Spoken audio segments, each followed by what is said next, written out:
What's up, everybody? I'm the Sonoran Desert Grower. There you can see me right there. And I have this video entitled As Utah's Great Salt Lake Dries Up, Economic Crisis Looms from the Wall Street Journal. Nearly 40 years ago, Utah's Great Salt Lake covered about 3,300 square miles. Today, it has shrunk to less than one-third of that size. The demand for water is outstripping the supply of water to the Great Salt Lake. Now, what used to be a safe haven for wildlife and an industrial powerhouse for the region is a looming ecological and economic disaster in Utah and across the world. The Great Salt Lake is an economic engine for this region. We know too many examples around the world where terminal lakes have dried up and the outcome has not been good. The shrinking lake might seem like a local issue, but its dwindling waters have economic consequences far beyond Utah's borders. We'll explain why. The worst-case scenario for Utah's shrinking Great Salt Lake can be seen 600 miles southwest at Owens Lake bed in California.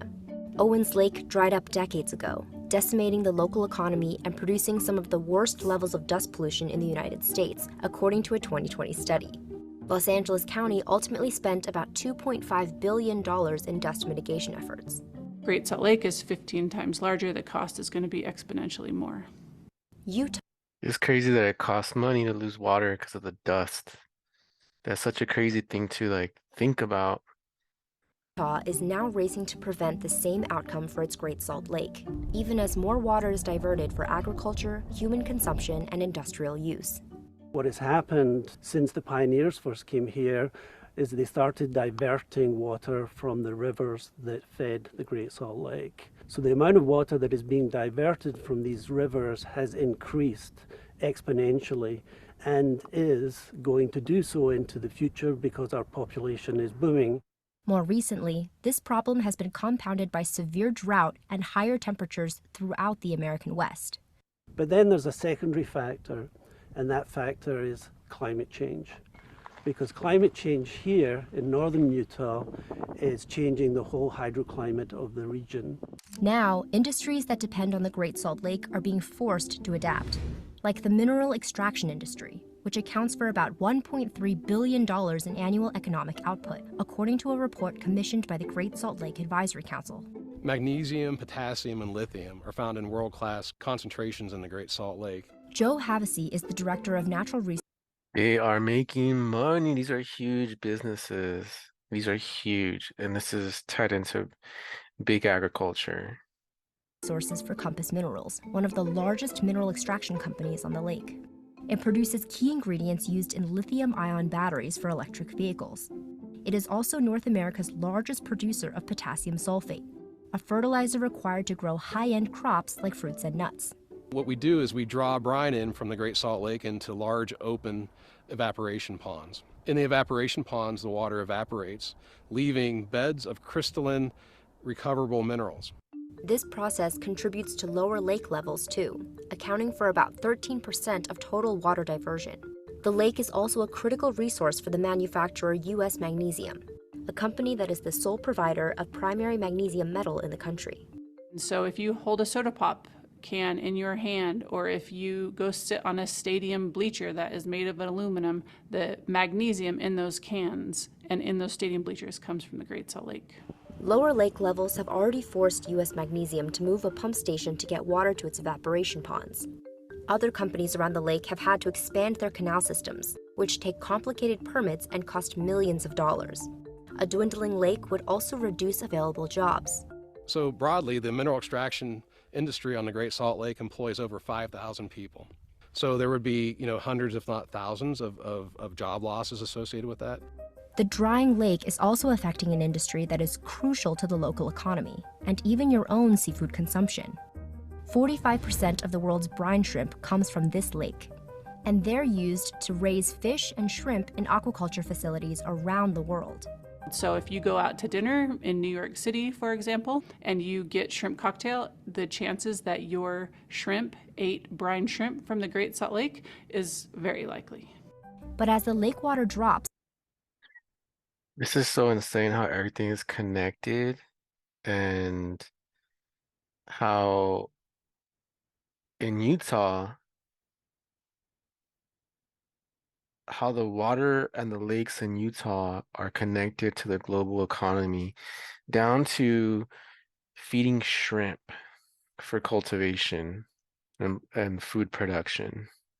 Its salt content increases, threatening the lake's brine shrimp. We are at a tipping point right now with salinity levels for Great Salt Lake. As we're starting to see a decline in the brine shrimp population, we're seeing brine shrimp having a harder time reproducing. They're working so hard to shed the salt and just simply stay alive.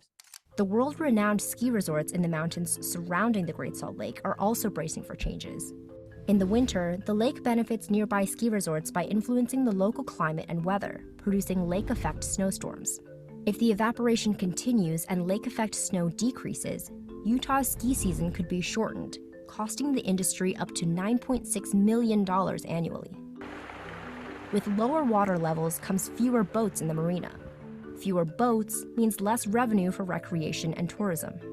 People can't recreate in their boats anymore because it's a fairly shallow lake. And so they've had to dredge in order that people can get out of the marina into the water. And that has already cost about $1.5 million. Perhaps most alarming for the region's 1.2 million residents would be the dry lake bed sending poisonous dust into the air that millions breathe. A 2019 study from the University of Utah found that the lake bed contains arsenic and other dangerous heavy metals, much of it residue from mining activity in the region. If the lake continues to shrink, the state could spend more than $330 million on dust-containing minerals. It just keeps getting crazier and crazier. So now we have toxic dust because it dries and there's been mining and there's all this residue. Insane. Mitigation measures over the next 20 years. The best solution to keep dust down, it's to keep water in the lake. There is no single fix for the Great Salt Lake's dwindling water levels. Saving the lake would require letting more snowmelt from the mountains flow into the basin, which means less water for residents and farmers. But Salt Lake City barely has enough water to support long-term needs of its population. A report commissioned by Utah's legislature found that the state's demand for water would outpace supply by about 2040. Last December, Salt Lake City stopped issuing permits for businesses that require significant water, such as data centers or bottling plants. Raising the price of water could also help conservation efforts.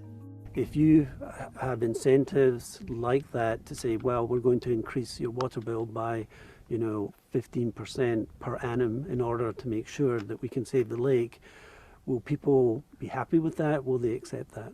In Utah's recent state legislative session, lawmakers approved a range of projects to protect the long-term health of the Great Salt Lake. This past legislative session was a tremendous win for Great Salt Lake, and we had over $500 million in projects that will be directly impacting Great Salt Lake, and we're optimistic that those will help us bring water to the lake. Man, this thing is insane. I can't believe all this stuff. So I like how they broke it down with, let's see if we can find it in the video. There's basically three major industries right here. We got the mining industry with all the minerals, and this is going to making stuff like with the aluminum and the magnesium, or making fertilizer, right? And then so we have these mining companies running these huge operations. They have 5,000 employees. I think it was in the billions that they're generating for the Utah economy. And this is all based off of a natural resource, which is the lakes. And then we have the brining of shrimp, or which is what shrimp eat.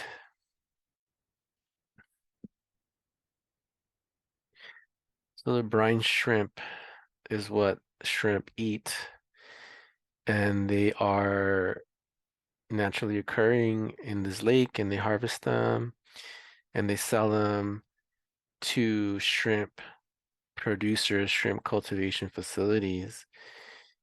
So that's a huge part of their business as well. And it's again all centered around having water in a natural lake. And then the weather. The lake has a effect on the snowpack and how much snow is created. So if it's dry, there's going to be a lot less moisture going into the air, a lot less snow building up. So a shorter ski resort season, less snow to ski on and snowboard on and all that stuff. And these are the three major industries in Utah, and they're, based around these lakes having water. So the drought is continuing, and these systems that we built are collapsing. And as was talked about in this little news report by the Wall Street Journal, the best way to avoid these problems is to keep the lake filled with water. But something has to give in these industries, right? Because especially with the mining, they have to pull the water out, let it sit and evaporate so they can harvest all the minerals in the water. I'm not sure. Um, Obviously, the brine shrimp are being affected by the salinity of the lake is becoming more salty. So this seems like it's completely about to collapse. This natural biological process that has been monetized probably like is gonna collapse. And then this part right here, like um these these three are all connected because they are business based, right? But this one right here is more like service industry and like recreational and all that. So the tourism, right? So this one seems like it would also none of these three business centered activities are going to stop until it collapses. I guess that's what I'm trying to say. This one seems to be the closest to collapse. And then this one will not collapse unless there's no snowpack at all. It'll probably just, the window will get shorter as they talked about. And this one will collapse when they can no longer pull out water to evaporate and collect the minerals. And once the bed goes completely dry, the lake bed, then we're gonna have to deal with toxic dust, which is insane. It's very depressing to like find these videos and cover them and whatnot, but this is the reality, and we're in the Sonoran Desert, we're also in the drylands, and we need to be stewards of our rainwater resources and our local water resources. And the reason I'm covering videos like this and this sort of topic is because people are in La La Land. People will argue until they're blue in the face how they can plant hundreds of fruit trees, how they can go into their backyards and install a bunch of raised beds. And these are very water inefficient ways to grow in the drylands, right? So it's just kind of setting the framework. Like we need to wake up. We need to start building systems and processes that are tied into sustainable ways of being, right? So, yeah, that is the state of affairs. Please like this video, subscribe if you like this video. And if you're new here, check out my Patreon. It's www.patreon.com/the Sonoran Desert Grower. I have tons of tutorials exclusive to the Patreon community. I just published my dryland permaculture growing guide.